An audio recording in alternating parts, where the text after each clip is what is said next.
गीता एक छोटा सा परंतु महान ग्रंथ है, जिसमें कर्म करते हुए भी कर्म से न चूकने की सरल युक्ति बता दी गई है। शिक्षा प्रणाली का दोष है, शिक्षा प्रणाली में परिवर्तन आवश्यक है।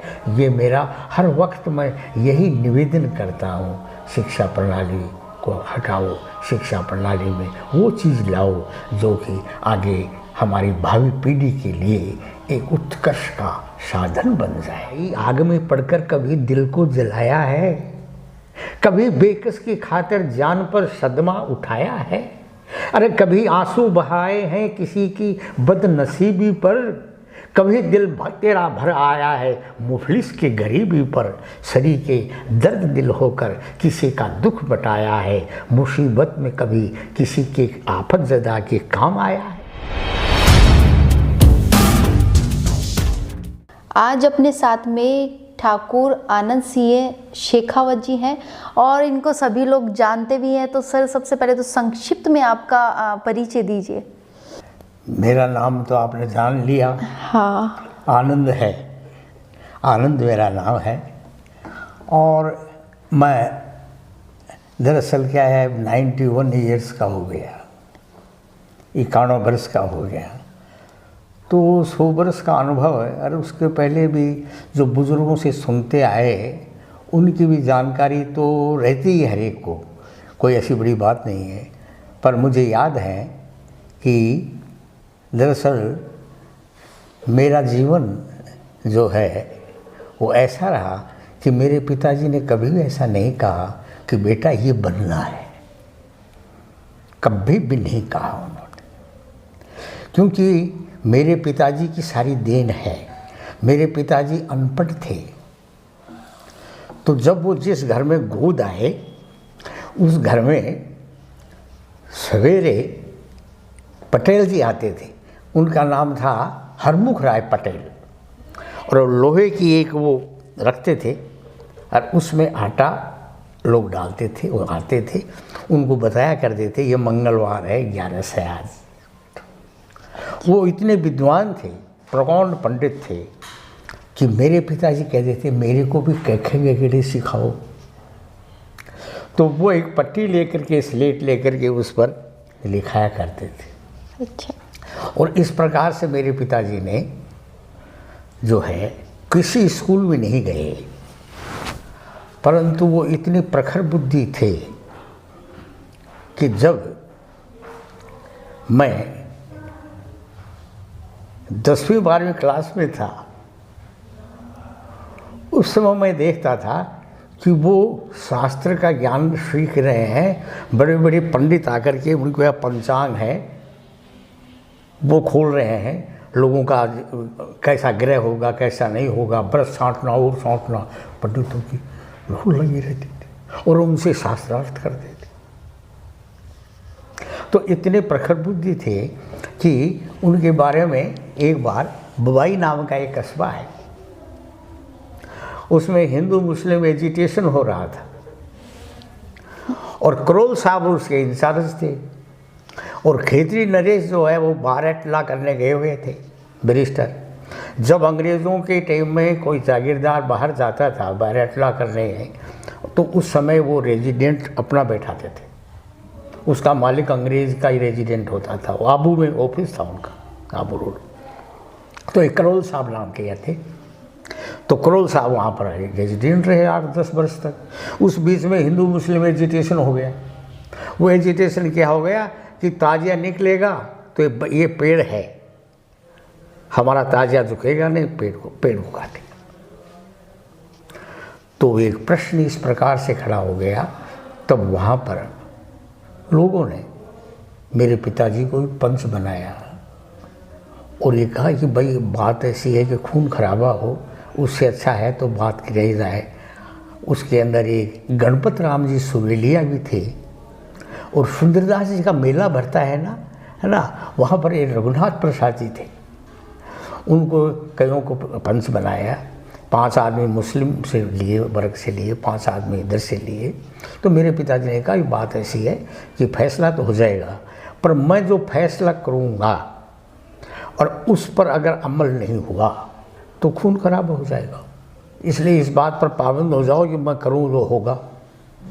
और आखिर उन्होंने एक निर्णय दिया कि न तो पीपल की डाल कटेगी, आप फावड़े ले आओ, छुरी कटारी रख दो, फावड़े ले करके और खाई खोदो।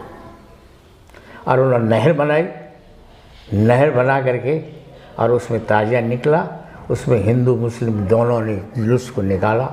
इतना सद्भावना कि आज भी उनके उस जगह जहाँ पर मिशन है, रामकृष्ण मिशन है, उसमें ये चीज़ लगी हुई है मेरे पिताजी के नाम की, कि इस प्रकार से इन्होंने फैसला किया जिसमें खून खराब नहीं हुआ।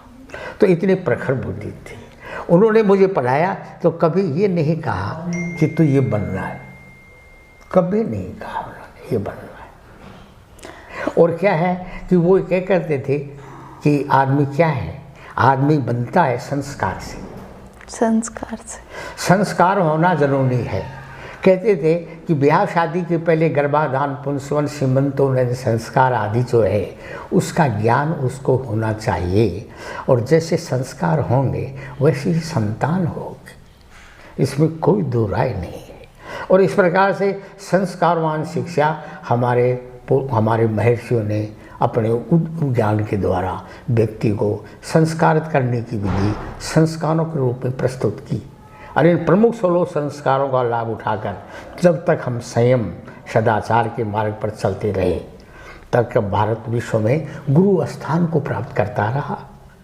और हम एक गुरु स्थान को प्राप्त करते सुख शांति की त्रिवेणी में स्नान कर अपने परम लक्ष्य की ओर बढ़ते रहे। हमारे आर्थिक, सामाजिक, धार्मिक, आत्मिक सभी क्षेत्रों में हम अग्रणी रहे। और आज भी है हमारी उपलब्धियां संसार के लिए उच्च आदर्श बनी हुई है। ये सब संस्कारों पर निर्भर करता है।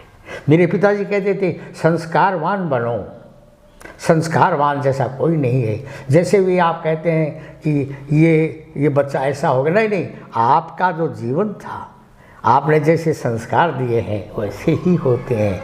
जैसे आपके गर्भ में अगर एक बच्चा पल रहा है और आपके संस्कार आपको इस तरह से हैं तो उसी तरह से होगा। वो तो चक्रव्यूह भी सीखेगा, वो तो चक्रव्यूह, अभिमन्यु ने चक्रव्यूह उसी में सीखा था गर्भ में। तो ज्ञान आता है संस्कारों से, और संस्कार पद्धति लागू होनी चाहिए। और संस्कारों में भी क्या है, आज के परिप्रेक्ष्य में अगर देखा जाए तो धर्म, अर्थ, काम और मोक्ष की सिद्धि के लिए आदमी का जीवन मिलता है। इसमें भी अब आजकल के समय में तो ये सारा अधूरा हो गया है। सिर्फ काम के ऊपर, अर्थ के ऊपर ही निर्भर हो गया है। काम और अर्थ और कुछ नहीं है।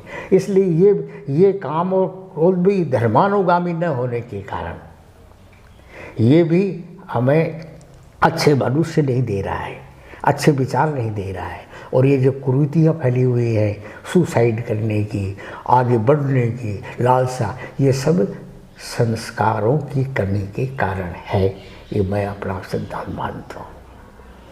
तो और माता पिता है, तो जिसे संस्कारों की बात कर रहे हैं, तो वो माता पिता अपने बच्चों को कैसे ट्रीट करें फिर?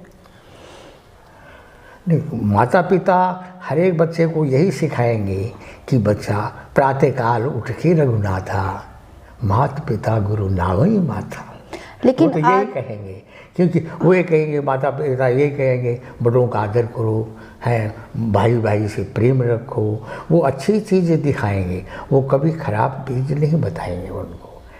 और वो उनके दिमाग में बैठेगी, वो उनके दिमाग में घुस जाएगी, क्योंकि उन्होंने गर्भ में भी सीखा है ऐसा। उन्होंने पर्व से उनकी उत्पत्ति ही ऐसी चीज़ों से हुई है कि वो उनके ऊपर अमर छाप छोड़ जाएगा। ये निश्चित बात है।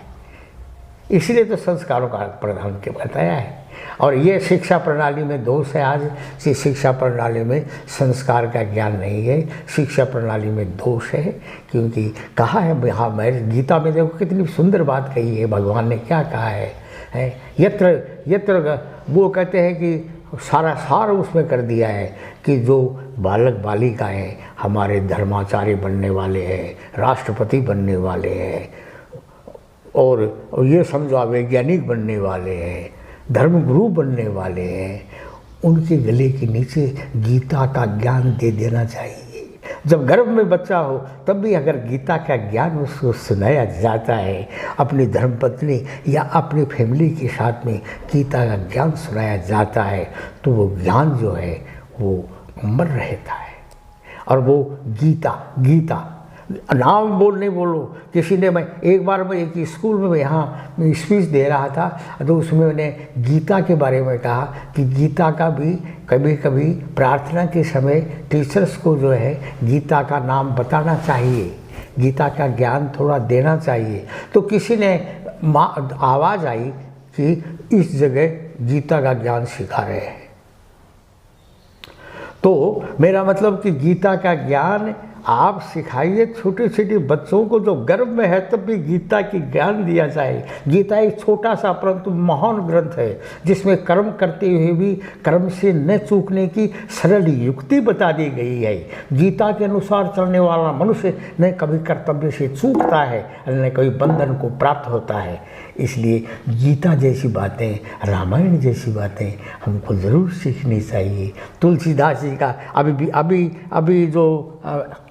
अभी भगवान राम और जानकी का विवाह आ रहा है, अभी इस 6 तारीख को है।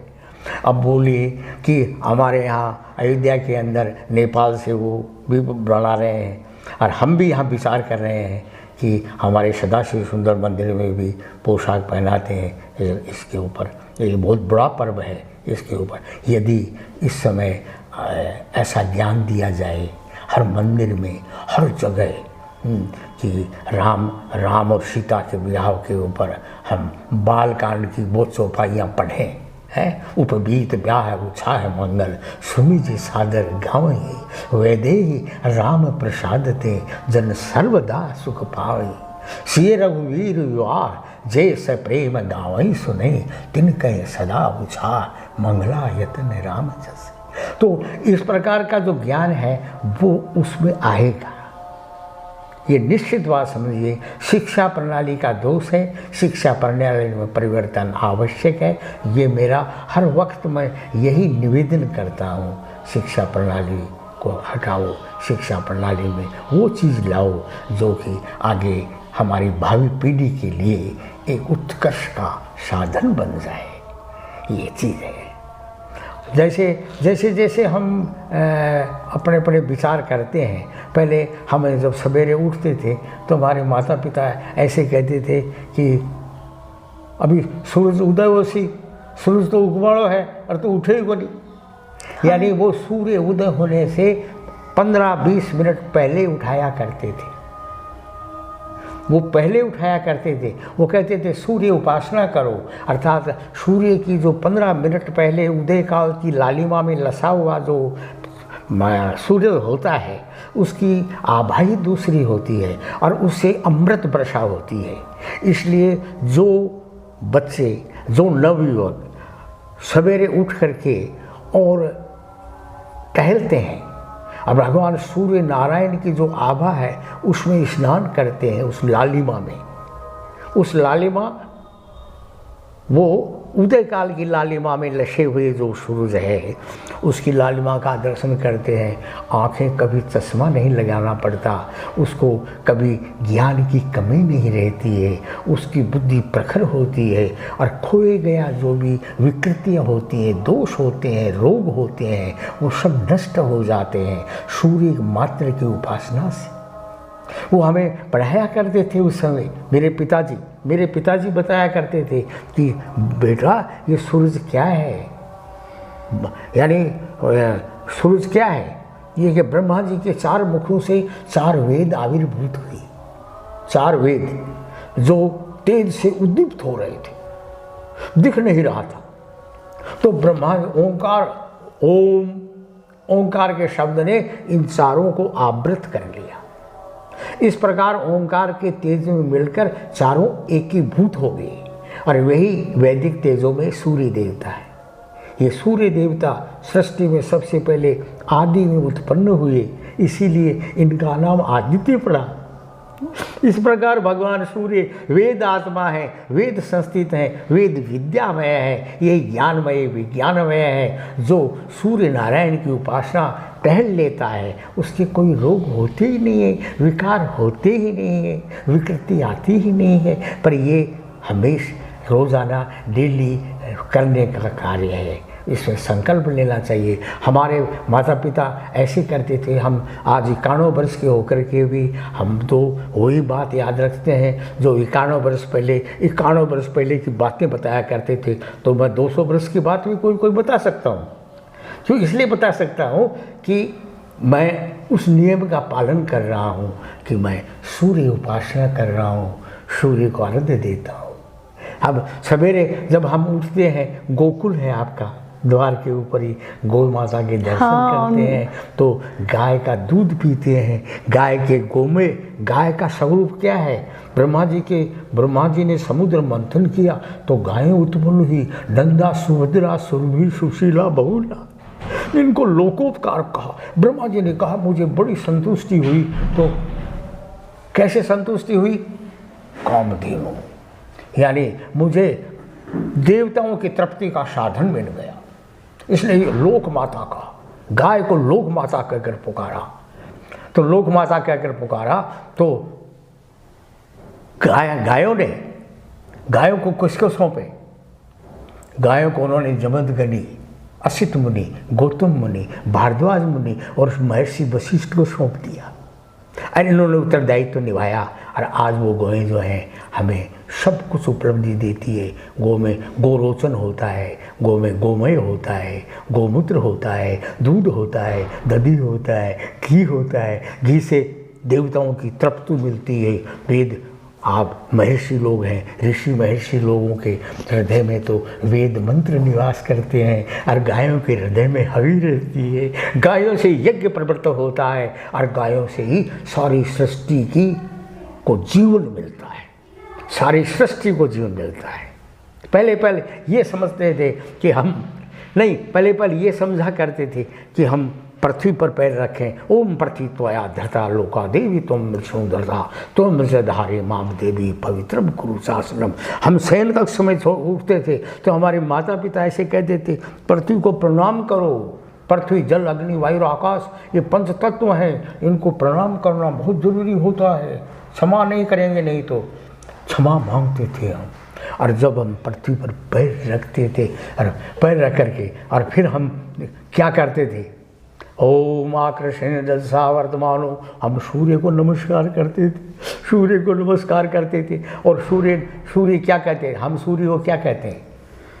ये सूर्य जो देवता है ना, ये सब जीवों की आंखों में निवास करते हैं।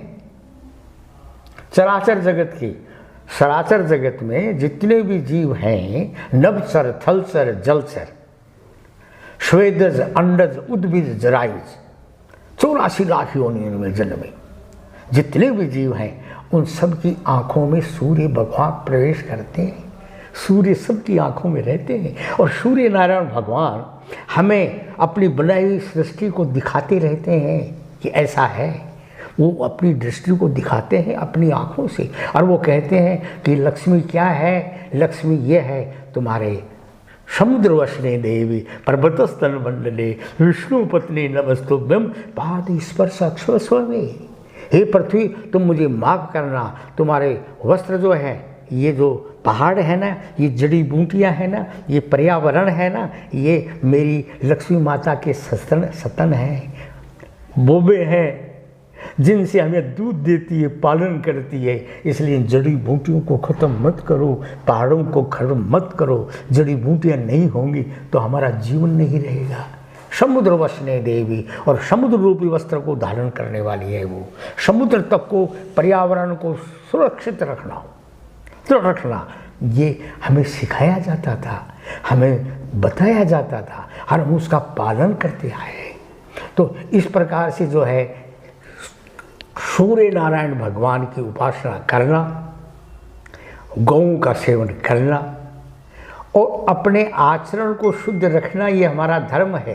संस्कारों में है आचरण को शुद्ध रखना। क्यों कि हमारा धर्म जो है वो मोक्षानुगामी है, धर्म अर्थ काम और मोक्ष, और वो हमारी सिद्धि होनी चाहिए। हमें इस प्रकार से हम पारंगत होने चाहिए कि हमें हमारे जीवन को सुधारने की सिद्धि हमें प्राप्त हो।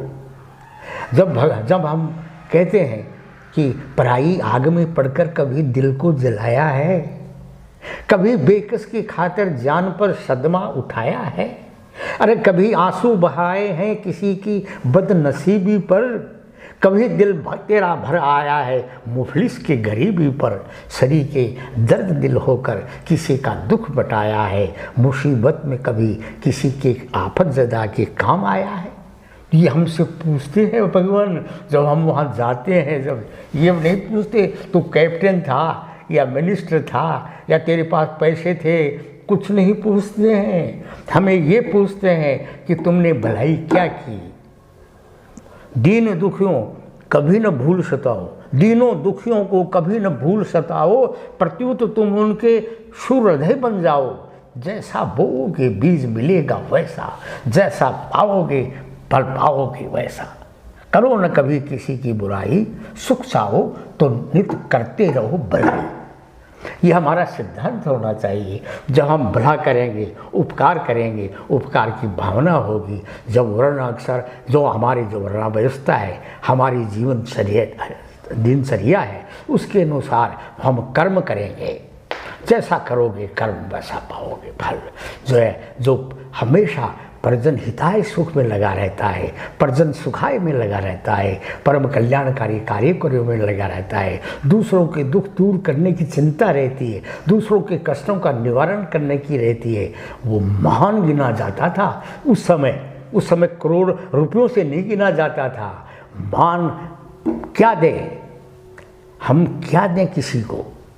ये दें कि बैरी को दो क्षमा, बैरी को दो क्षमा, मित्र को सत्य हृदय दो, मानहीन को मान, भीत को सरा अभय दो, अपकारी हितकारी को हितमय मेवा दो। तो हमारा तो ये धर्म होना चाहिए कि हम हमारे कर्म जो है सत्कर्म, श्रेष्ठ कार्य, उत्तम कार्य, परोपकार के कार्य, पूर्वजों का नाम अमर होने के कार्य, इसमें हम संलग्न रहें।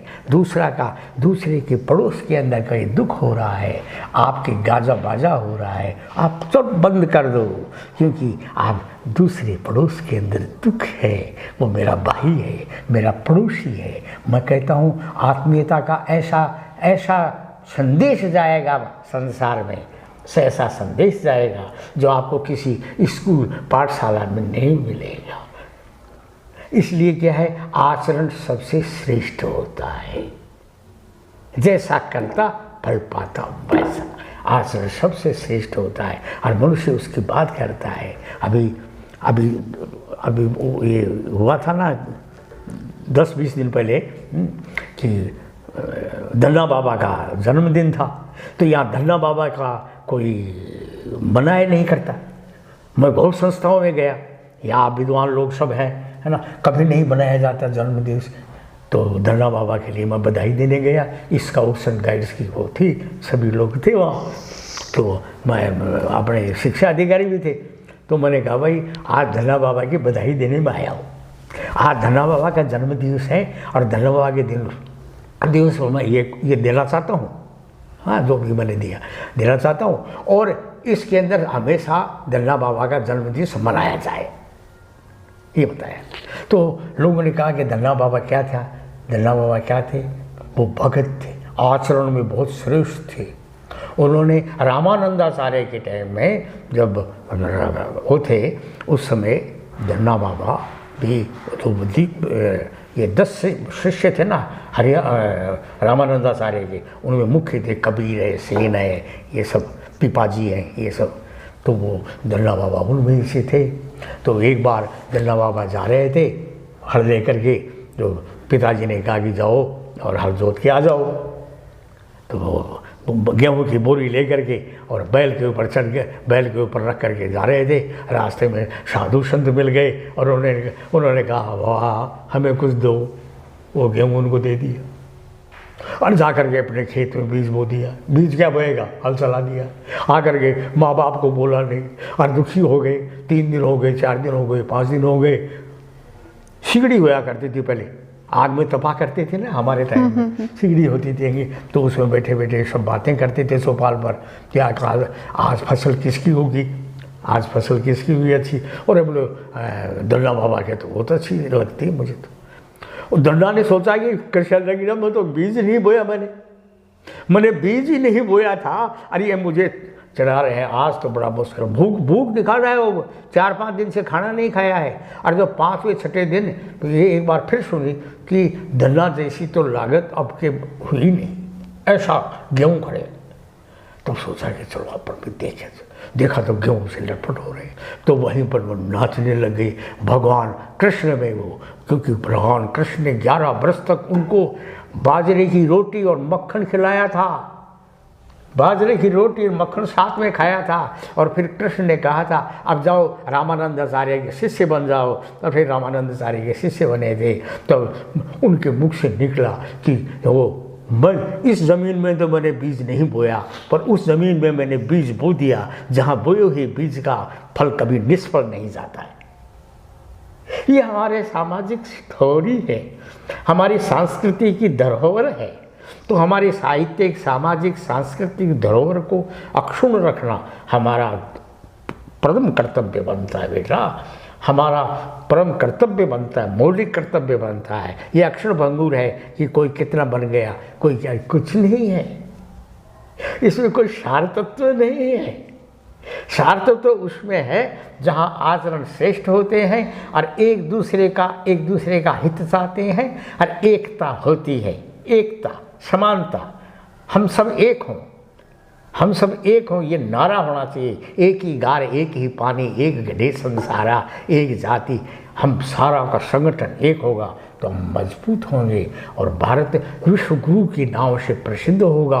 और अगर हम इस प्रकार से भेदभाव रखेंगे कि इस प्रकार से सोचेंगे कि हम ये वर्ण व्यवस्था है, ये राजपूत है, ये जाट है, ये फलाना है, तो हम डूब जाएंगे, हम किसी काम के नहीं रहेंगे, हमारा अस्तित्व खत्म हो जाएगा। इसलिए हमेशा एक होकर के रहो। हिंदू संस्कृति को, भारतीय संस्कृति एक ऐसी संस्कृति है, ये गो संस्कृति है। इसके अंदर सबसे पहले जब हम रक्षाबंधन बांधते हैं ना, है ना, उसमें क्या कहते हैं, हे भगवान कल्याणमय मंगलों का दर्शन करे, किसी को भी कोई किसी दुख का भागीदार न बनना पड़े, सभी अपने अपने कल्याण की मनोकामना करते हैं। दूसरी बोली परजन हिताय परजन सुखाय, भारतीय संस्कृति गो संस्कृति कहिए, आर्य संस्कृति कहिए। इसके अंदर एक बहुत बड़ा उदाहरण दे दूं अगर आपको 2 मिनट का। हाँ बिल्कुल। एक रंतिदेव नाम के एक राजा रहे, रंतिदेव नाम के। तो रंतिदेव ने जो है वो तपस्या की, तपस्या से प्रसन्न होकर के जनार्दन भगवान खुद प्रकट हो गए। बोलो रंतिदेव मांग, क्या मांगना चाहता है, सब कुछ देने को तैयार हो, मैं तेरे पर बहुत प्रसन्न हूँ। तो महाराज रंतिदेव के मुख से सहसा निकल पड़ा, न तो हम कामे राज्यम न स्वर्ग ना पुनर्भवम, कामे दुख तप्ता नाम प्राणी नामार्त्य नाशनम, क्वाशाश्वादुपायोत्र एना हम दुखितात्मने अंते प्रविश्य दुखराम भयम दुभाक्षदा। मुझे न तो तेरा राज चाहिए, न लक्ष्मी चाहिए, न मुझे कोई स्वर्ग चाहिए, न मुझे मोक्ष चाहिए। मैं चाहता हूँ ये संसार में जो दुख से पीड़ित मानव है उनका दुख से छुटकारा हो जाए। अगर ऐसा ही भगवान कर सकता है तो करो। तो भी भगवान जनार्दन भगवान स्तब्ध रह गए, क्या मांग रहा है, कैसे तू? अरे बोले ये भी देने की ताकत नहीं तो इतना कर दे कि मैं दुखी प्राणियों के आत्मा में निवास करके उनको दुख से छुटकारा दिला दूं और मैं उनके सारे दुख को खुद भोग लूं। ऐसा कोई उपाय है तो बता दीजिए। तो हमारा धर्म तो परजन हिताय परजन सुखाय का है। और इस परजन हिताय परजन सुखाय के और गीता के, रामचरितमानस के, बड़े बड़े धार्मिक ग्रंथों के आधार से शिक्षा प्रणाली में जब आएंगे तो आप समझ लिए विश्व गुरु के स्थान पर हमारा देश होगा, विश्व गुरु के स्थान पर, है ना। तो विषय से इधर भटक गया हो तो कोई बात नहीं, क्योंकि विषय तो ऐसा है, ये आपने विषय मेरे पास ऐसा रख दिया है ना कि जो ऐसा लगता था कि ये कोई आता नहीं है, ये जो आता नहीं है ये तो संस्कारों से मिलता है, ये तो ईश्वर द्वारा प्रदत्त है, ईश्वर द्वारा दिया हुआ है। और हमारे जो बुजुर्ग हैं, हमारे जो माँ बाप हैं, गुरुजन हैं, वो हमें सिखाते हैं कि इस तरह से रहो और उस तरह से रहना सीखना है। और उसी तरह से शिक्षा प्रणाली में परिवर्तन अति आवश्यक है ना। और इसी की आवाज़ मैं हर जगह उठाता रहता हूँ।